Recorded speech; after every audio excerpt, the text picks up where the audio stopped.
Okay, in the second lesson, what we're going to talk about is the major scale. But we're going to come up with some patterns to play these major scales that you are going to find very useful as you start to read music. And by this, I mean this. All these major scale patterns are what's played with open strings when they can be, or start in first or second position at least. And you're going to be doing a lot of reading on the general characteristic range of the bass notes is kind of in that first position, the first four frets on the open strings and the open strings themselves. These scales will really give you an advantage if you learn them on your technique and anticipation of early and intermediate music you'll play in your band or jazz band on your bass. So let's start with this first one. It's going to be an E major scale. Now what we're going to do is we're actually going to start this in first or second position. So that way we can have our first finger on the second fret and our buddy system dedicated third and fourth finger together on the fourth fret. So this will work over the first two strings. And then we'll shift with the first finger back to the one, and then two will end up playing the second fret right there. And then just opposite going back.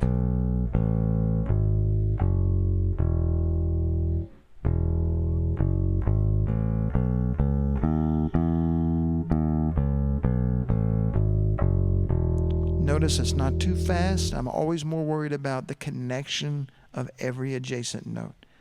You don't even need to hardly practice with a metronome or anything as you first learn a scale. You really want to be more worried about the execution of each event and making sure that you have a plan to get from one note to the next note very smoothly. That's all that matters. Now we're going to look at the higher octave of E major. So we'll start where we were. That's pretty self-explanatory. Then when we get to the fourth fret on the pinky, we're going to shift first finger to the sixth fret, and that's going to open up the last three notes with our first, third, and fourth finger respectively. Then on the way back down, we've got that shift, right? First finger on the sixth fret to fourth finger on the fourth fret. And so you want to work that one until it's very smooth in rhythm.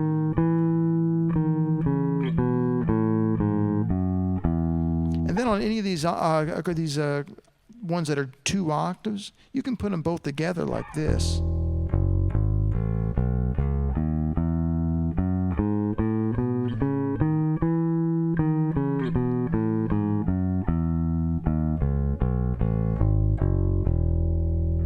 Working on that smoothness.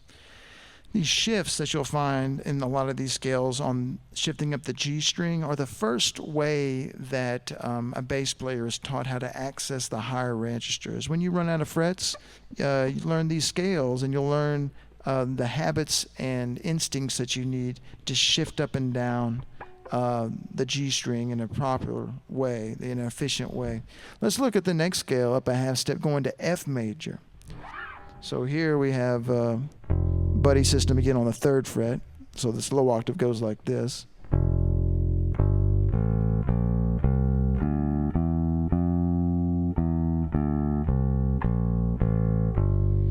That one's pretty easy.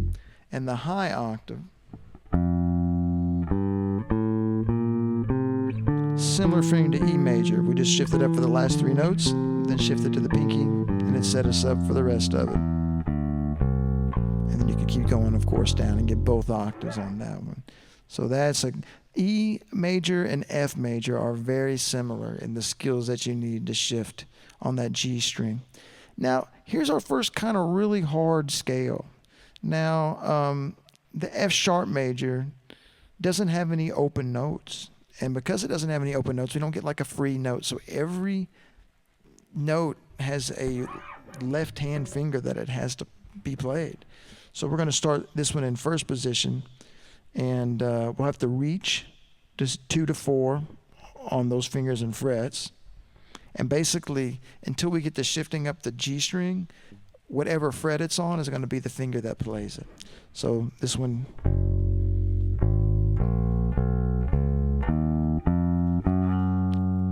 reach. But really listen for the connectivity.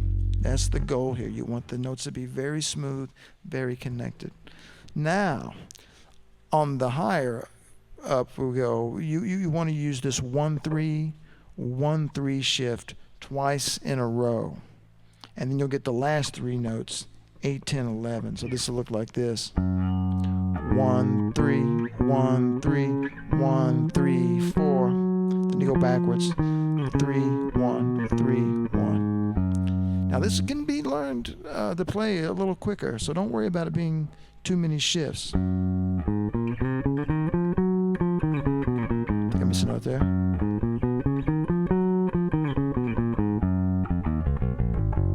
So work this one a lot. This is really good for your technique. I know we don't read a lot in F sharp major. I mean, we'd have 6 different sharps in the key signature, so we don't worry about that one as much. Let's look at G major. So G major is going to kind of have a similar fingering to F sharp as we shift up the G string. Here we go. Low octave is very easy. We can stay in second position and just take care of it.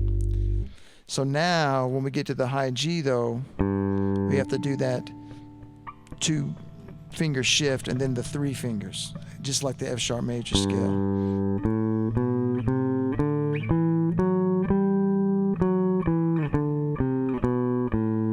And of course, 2-octave scale, put it together.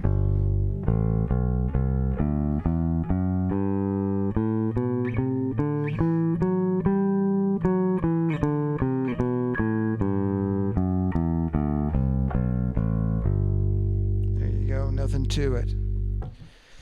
Now, what we're going to do is look at one more of these 2-octave scales. First, A flat major.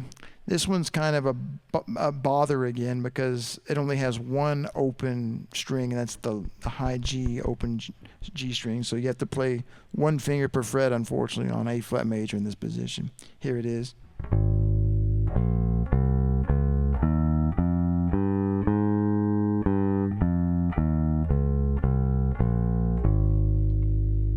Now, for the high octave, what we're going to do is we're going to get 2 notes, shift to get 3 notes, and then shift to get 3 more notes. You'll see what I mean.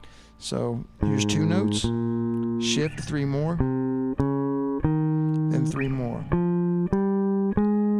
So that's how you want to think about it, is when you shift, how many notes are you getting? 2, 1, 3, 3. So in rhythm.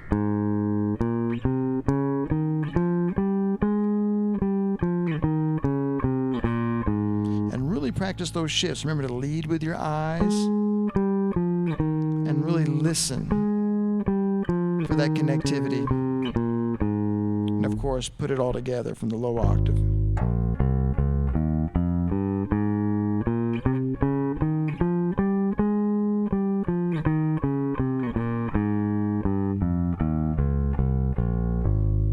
This is really the last 2-octave scale that I teach because of that shifting pattern. That 2, 3 note, 3 note idea is the last kind of shifting pattern you will see. The rest of these are going to be 1-octave scales. So here's A major.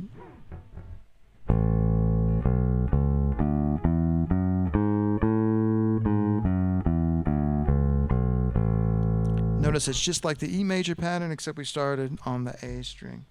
Here's B flat major. Notice it's going to be just like the F pattern, but starting on the A string.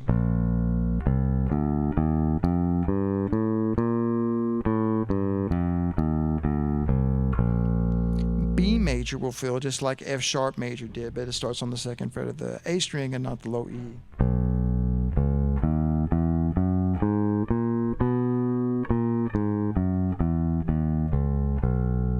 Then we get to C. We did this one in a previous lesson.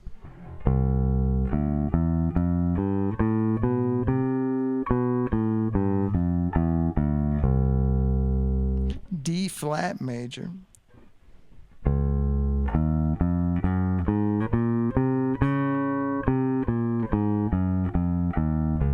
Notice just one shift there gets us access to all the notes that we need. And you'll find the same thing in D major. One shift is all you need.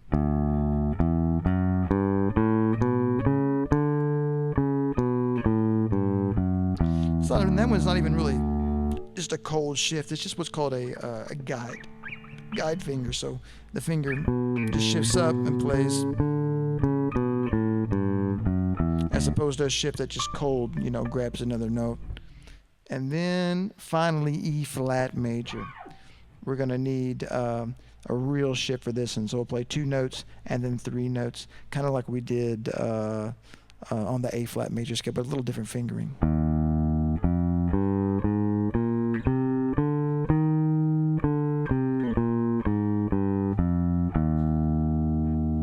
So now that we've gone all the way through these scales in a chromatic way, in other words, we started on E, then we went to F, F sharp, and we went up in order of half steps. We can reorder these scales with this idea called a circle of fifths. So here's the circle of fifths. Notice C major is right in the middle on top and has 0 sharps and flats. If we rotate to the right, we add sharps or take away flats. That's going clockwise. If we go counterclockwise, we add flats or take away sharps. And what we can do is we can learn to play our scales around what's called the cycle or the circle of fifths. So I would encourage you, get these pages together and get these scales memorized, and then go back and start on C major. Then go up to circle of fourths, C, go to F. So now you have 1 flat, and you'll notice that flat is B flat.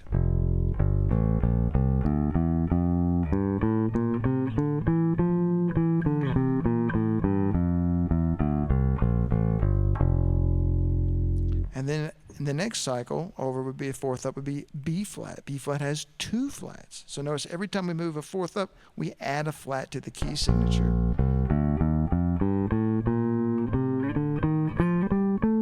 If you want to do that with 2 octaves, you could. You don't have to.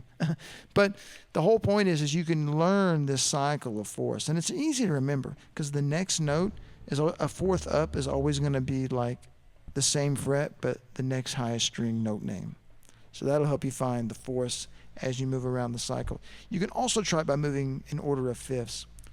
The last thing I want to show you about this circle of fourths and fifths before we go is there's an order to the flats as they appear in the key signature.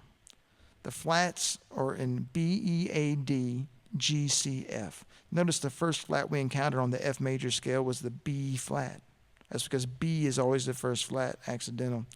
When we went to the B flat major scale, notice we added another flat. We had B and E. And so those were the 2 flat notes in that scale, and all the rest of them were naturals. And you'll notice the pattern of this. It keeps adding up B, E, A, D, G, C, F until all 7 notes are flat, and you'll be playing in something called C flat major, which is really the same thing as B major, except instead of B, we write it as C flat. C sharp is D flat, and so forth. And you find what's called an inharmonic spelling. Inharmonics are like notes that are the same note but a different name. We already know this, kind of things like D sharp and E flat. They're the same note but 2 different names. They're called inharmonics. Well, there are scales, major scales, that have 2 different spellings. One of those is what I just said, that C flat and B major. Another inharmonic scale is C sharp major with all 7 sharps, which makes sense, right? C had 0 sharps and flats. C sharp has all 7. Now, we could also spell C sharp major as D flat. That would have 5 flats. A cool thing to notice is the accidentals of all the inharmonic pairs will always add up to 12. Notice C flat is all 7 flats. B is 5 sharps. 7 and 5 equals 12.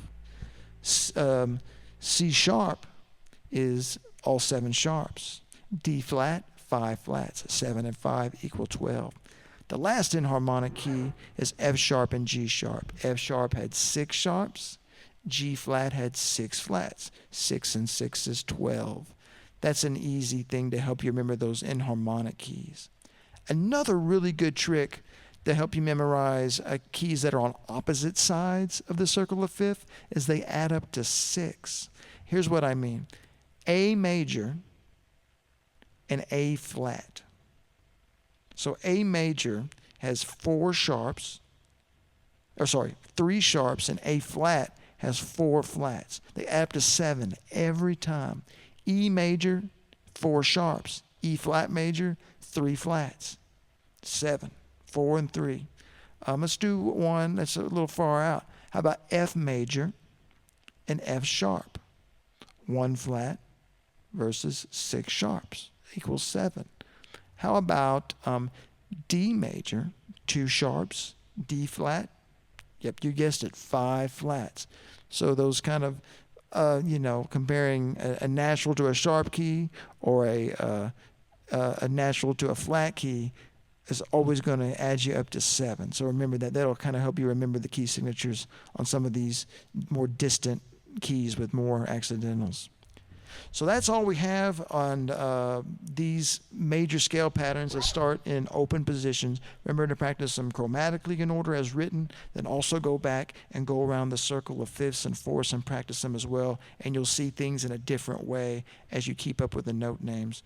Strive for clean shifts, connected notes, and being aware of what note you're on all the time. It's not just enough to get the patterns down and to be able to play well. You really want to gain an instant kind of knowledge, not only with your eyes and your mind about knowing what note you're on, but even if you had your eyes closed and you stopped on a note, you would know what note that is because you know how far it is from the note that you started on. You want to know your scales cold, inside and out. And I can't stress this enough. You've got to practice until you can really teach it to somebody else before you really know that you know things. All right, happy practicing.